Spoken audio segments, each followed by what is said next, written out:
What's up guys, welcome back to Fancy Goldfish Fanatics. Today we're going to be doing a food review on the Fluval Bug Bites Goldfish formula. So make sure you stay tuned to find out more.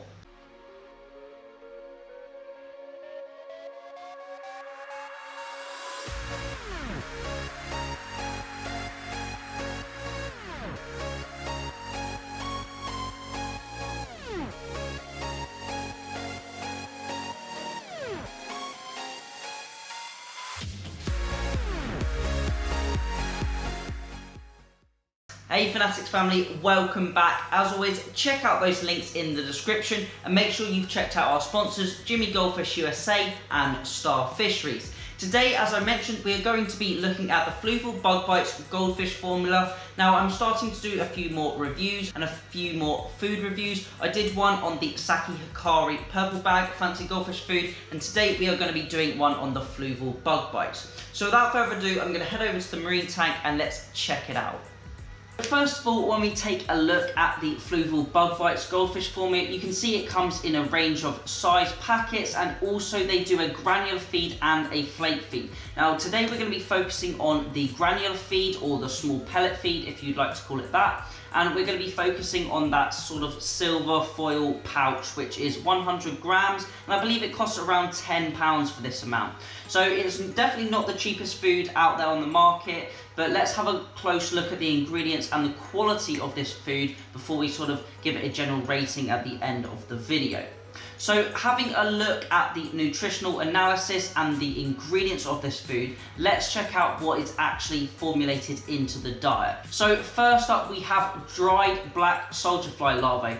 Now dried black soldier fly larvae are an absolutely brilliant ingredient and something I really love to see in fancy goldfish. Now, BSFL, or black soldier fly larvae, are quite new to the market. I would say they've been around for around 4-ish years, and when I was finishing my university degree, we were actually looking at cultivating the black soldier fly larvae and actually setting up a business which formulated them into a fish feed. So it's really interesting to now see that that is actually the case, and I believe you can get a koi food as well that's got them in, and there are many manufacturers starting to integrate them into the pellet diet and the pellet feeds. So it's really nice to see, and I have done quite a little bit of studies and looking into the black soldier fly larvae, and I know it's got a really good nutritional analysis. It's really good for the environment. It's really good at digesting food waste and reducing global emissions. It has so many different uses and it's so good for the planet. And not only is it good for the planet, but it's really good for our fish as well. Really high level of protein and nice fats within the black soldier fly larvae, and also they are an insect which is a natural part of our fancy goldfish diet, or our common goldfish diet. So adding those insects into a diet is great and a really good idea because it has huge benefits. And it's really nice to see that this is the main staple ingredient of the diet, and I believe in the bug bites it makes up around 35% of that diet. So that's really nice to see as a starting point. Obviously it does have quite a process to manufacture it, which does increase the cost of the food, which is why this is on the expensive side of a fancy goldfish food. Next up, the next 3 ingredients are corn, gluten meal and wheat. Now, as I mentioned in the previous video we did on the Saki Hikari food, these are generally used as binders and fillers. Now, a goldfish can't really digest these carbohydrates and these starchy carbohydrates very well, but manufacturers do need to put them into the food, and if they can keep them down in smaller quantities, then it helps bind the food, keep it at a nice pellet or granular form. However, it's definitely not the best ingredients to use. Now, they do need to put these into the diet.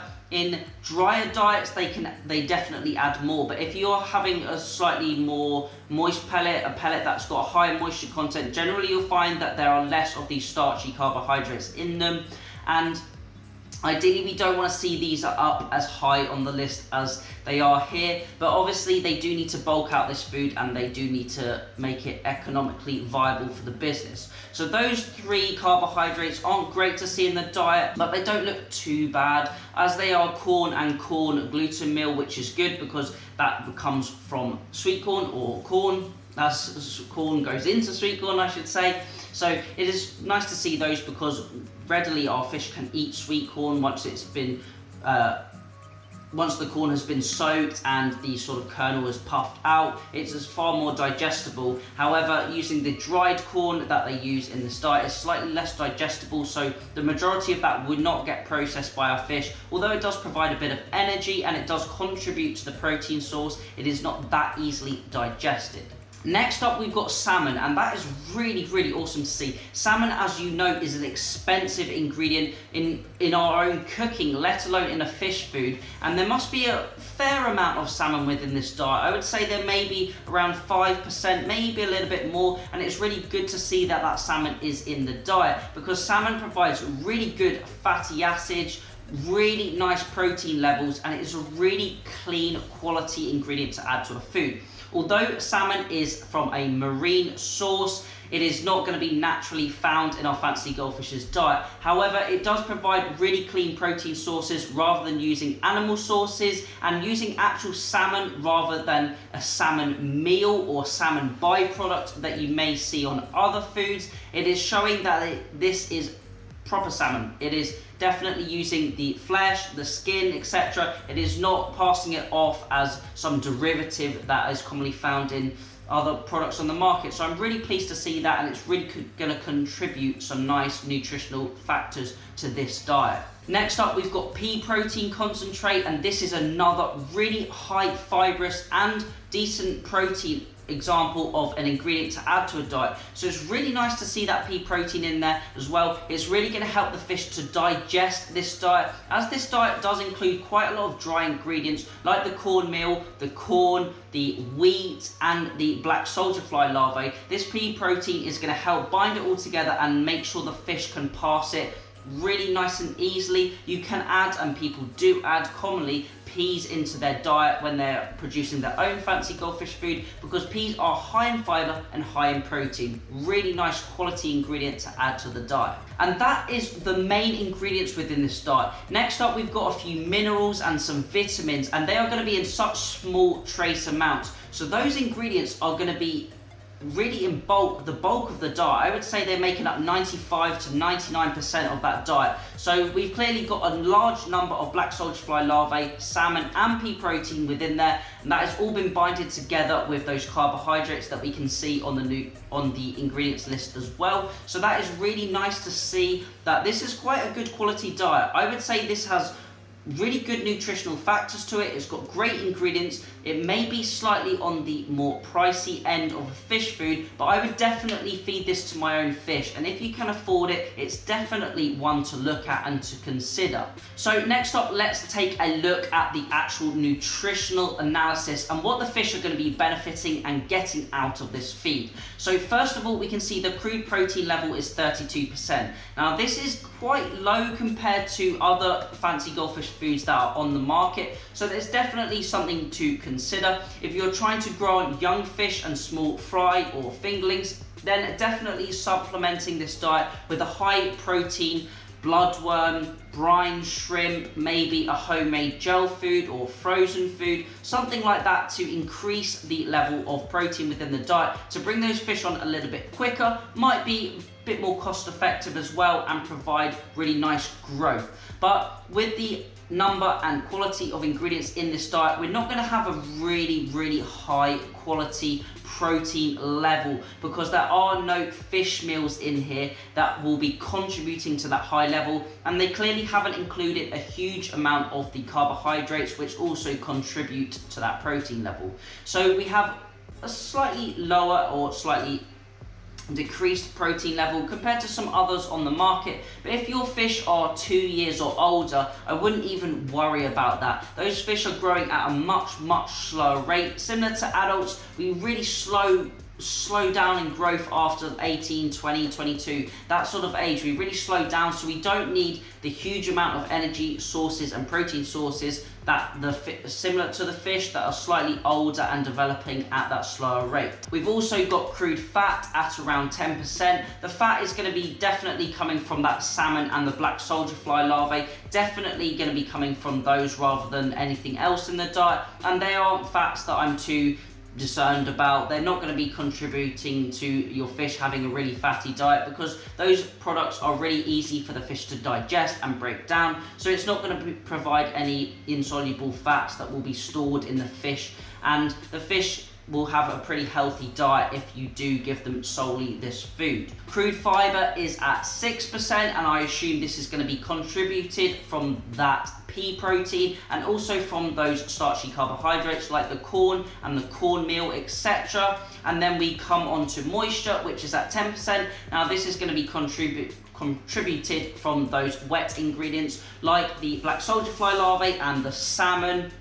High moisture content is really good to see, because it means that the quality of the ingredients are quite fresh and the diet is holding some sort of moisture, which if it had low moisture, basically all of the essential sort of fatty acids, vitamins, etc. will decrease, and they won't be as strong and elevated within the diet. Having low moisture foods have slightly decreased nutritional value rates, so seeing a nice moisture content is good. Obviously we don't want to have too much of a high moisture content, because at 10% it is making up 10% of the diet, so you're essentially paying £1 for moisture within your food, so that moisture is not really worth anything to the fish at all. So that's something to consider, but I would say the moisture level around 10% is perfectly adequate for a normal fancy goldfish diet.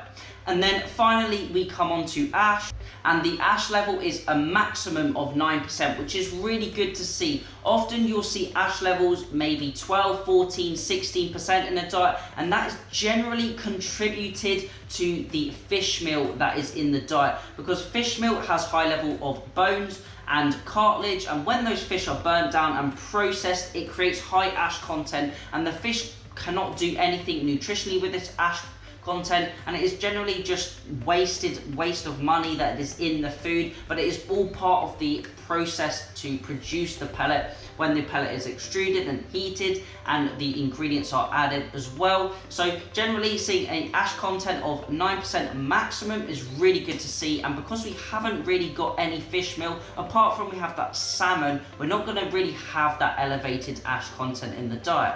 Now we also have a few other nutritional factors to look at, and there were a few other ingredients, but I thought I'd gloss over those because they make up quite a small percentage of the diet, and really we're just talking about the main benefits or positives and negatives of this diet. But overall, really like this diet, really interesting to see the ingredients. Potentially it would be nice to add some carotenoids, like some color enhancers, but obviously with that you will have a slight tinge of yellow to any whites that are on your fish, so maybe they have chosen to keep the cost down a little bit and not add those carotenoids into the diet.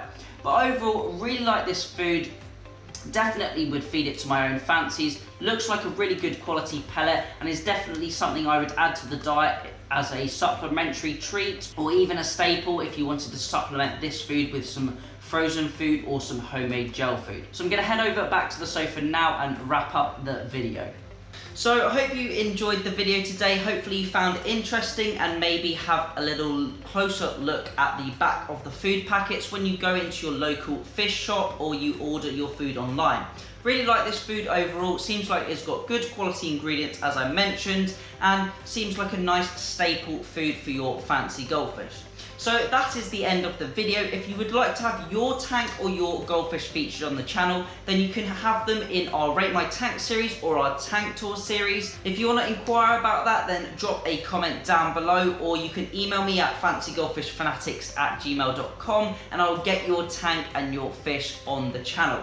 So that is all for today's video. As always, thank you all for watching. Remember to keep those water changes up, and happy fish keeping.